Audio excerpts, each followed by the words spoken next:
ഇപ്പോൾ ജോലി സംബന്ധമായ പ്രശ്നങ്ങൾ കൊണ്ട് ഇപ്പോൾ ഒരുപാട് സിസ്റ്റം യൂസ് ചെയ്യുന്ന ആൾക്കാരുണ്ട്. അങ്ങനെ പലതരത്തിലുള്ള ജോലികൾ സംബന്ധിച്ച് വരുമ്പോൾ അവർക്ക് പേശി വേദന, കഴുത്ത് വേദന തുടങ്ങിയ പലതരം ബുദ്ധിമുട്ടുകൾ വരുന്നുണ്ട്. അതിനുള്ള ഒരു കാരണം എന്തായിരിക്കും?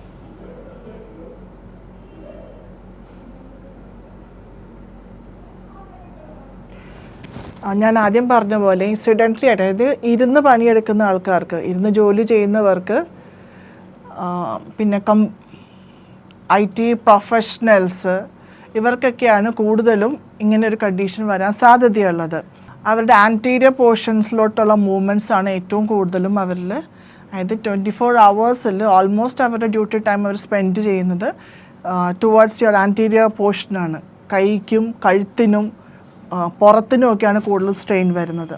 അപ്പോൾ മസ്കുലർ സ്പാസം വന്നിട്ട് അത് പേശികൾക്ക് സ്റ്റിഫ്നെസ് വരുന്നതിനെ തുടർന്ന് വരുന്ന കണ്ടീഷൻസാണ് ഇനീഷ്യലി പ്രസൻറ്റ് ചെയ്യുന്നത്.